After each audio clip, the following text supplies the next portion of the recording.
We'll get him, Anna. Wherever he is, we'll find him. Do you remember what you said? About when they start to kill, they never stop? Huh? But he didn't kill me.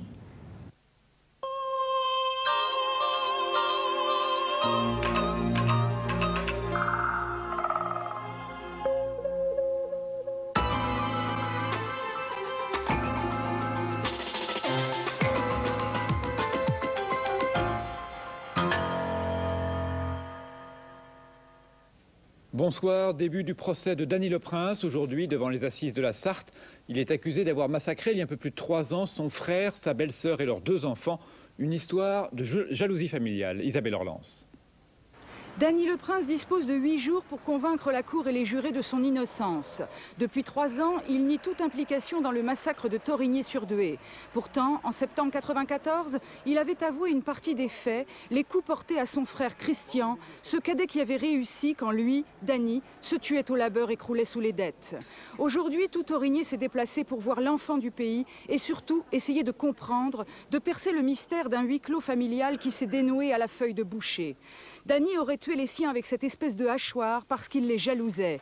Cet homme de 40 ans, qui n'a révélé aucune pathologie psychiatrique, qui étudie en prison, se serait acharné sur Christian, sur sa belle-sœur Brigitte, puis sur ses nièces Sandra et Audrey. Seul témoin à charge, Martine Le Prince, l'épouse de l'accusé, et leur fille Célia. Elle l'aurait vu frapper Christian. Solène, la petite dernière de la famille assassinée, découverte prostrée derrière une porte, n'avait à l'époque que 2 ans. 51 personnes sont citées à la barre, parmi lesquelles le dernier frère et les parents de Dany, ses cousins, ses voisins, la nourrice de l'enfant épargné, les médecins légistes qui diront l'horreur, les corps atrocement mutilés, les gendarmes qui exposeront les aveux. Face à l'avocat de Solène, maître François Gauthier, la défense bataillera pour démonter l'accusation.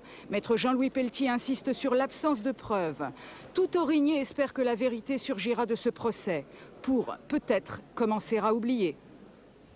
Une drôle d'école aujourd'hui pour les enfants de Duny. Ils ont passé une bonne partie de la journée dans les hangars du parc des expositions du Bourget.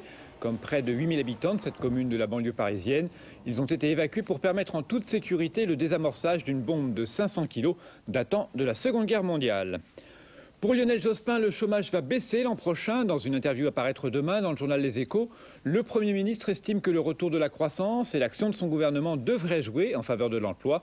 Dans ce même entretien, Lionel Jospin évoque également les régimes spéciaux des retraites. Les problèmes qu'ils posent devront être abordés, dit-il. Valenciennes attend la bonne nouvelle, celle qui va confirmer, avec les emplois que ça suppose, l'implantation d'une usine Toyota dans la région. L'annonce officielle devrait être faite demain matin, mais pour l'instant le suspense demeure. Ce soir, Jacques Chirac a reçu le président de Toyota. Rien n'a filtré de leur rencontre. Mariage de raison entre deux des plus grandes banques suisses, l'UBS et la SBS, ont annoncé leur fusion. Le nouveau géant deviendra la 2e banque mondiale, mais une union qui a un coût social, près du quart des emplois, devrait être supprimée. Patricia Hervé. C'est officiel, les financiers helvétiques participent eux aussi à la course au gigantisme. Les fusions se sont multipliées ces derniers mois dans le secteur bancaire, notamment aux États-Unis. Mais le coup de tonnerre est venu ce matin de Zurich, où l'UBS et la SBS, respectivement numéro 1 et numéro 3 du secteur, se sont regroupés pour donner naissance à un nouveau géant, la United Bank of Switzerland. Une fusion qui place d'ores et déjà le nouveau groupe bancaire à la 2e place mondiale, derrière la japonaise Bank of Tokyo Mitsubishi. Fort de ses 55 000 salariés et de ses 580 milliards de dollars d'actifs, le nouvel ensemble est un véritable défi lancé à la Deutsche Bank, numéro 2 mondial jusque-là. Car la Deutsche Bank pourrait elle-même chercher à fusionner, l'orientant depuis quelque temps maintenant vers l'Hexagone. Les banques françaises ont du souci à se faire. Ayant trop tardé à se restructurer, elles sont désormais considérées comme des proies possibles. Elles devront sous peu se résoudre à des rapprochements d'ampleur, question de survie, estiment les spécialistes. Mais retour en Suisse où la naissance de cette 2e banque mondiale provoque l'inquiétude des syndicats. Car les réductions d'effectifs s'annoncent à la hauteur de l'événement, douloureuses et massives. 13 000 emplois en 3 ou 4 ans, dont 7 000 en Suisse et 6 000 en international. La planète finance tout entière en frémit. Les prévisions de la météo maintenant, Sophie Levers.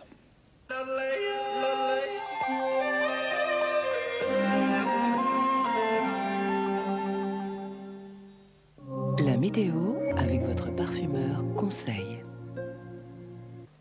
Demain, les régions s'étendant du nord-est aux Pyrénées se réveilleront sous une grisaille humide. Quelques flocons viendront s'en mêler en moyenne montagne. Des averses se produiront en Corse. Partout ailleurs, les éclaircies seront de plus en plus fréquentes. Exception faite du nord-ouest et de la Provence-Côte d'Azur qui connaîtront un ciel plus nuageux. L'après-midi, de faibles pluies viendront arroser les côtes de la Manche. Le soleil réservera ses faveurs aux régions méditerranéennes. Seule la Corse devra essuyer quelques averses. Ailleurs, le temps sera variable à nuageux. Le tout sous des températures douces qui varieront selon Météo France de 5 à 15 degrés. Dans quelques instants, le Ciné-Club de Nicolas Boukrieff. Très bonne fin de soirée.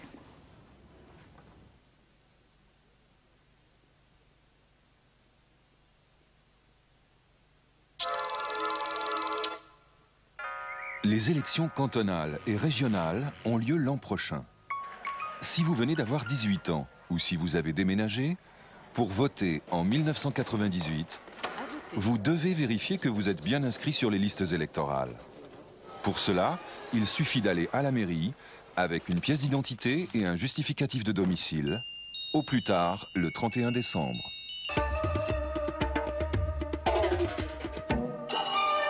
Regardez, ils arrivent des 4 coins du monde et à leur place vous en feriez autant. Mercredi 10, le Gotha de la planète cinéma se retrouve à Berlin pour les European Film Awards. 6 films nominés avec côté France, Le 5e élément et Capitaine Conan. Juliette Binoche et Brigitte Rouen nominées meilleure actrice européenne de l'année, Philippe Torreton dans la catégorie meilleur acteur.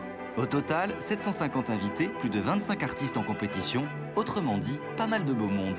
Les European Film Awards, tenue correcte exigée, mercredi 10, 22h50.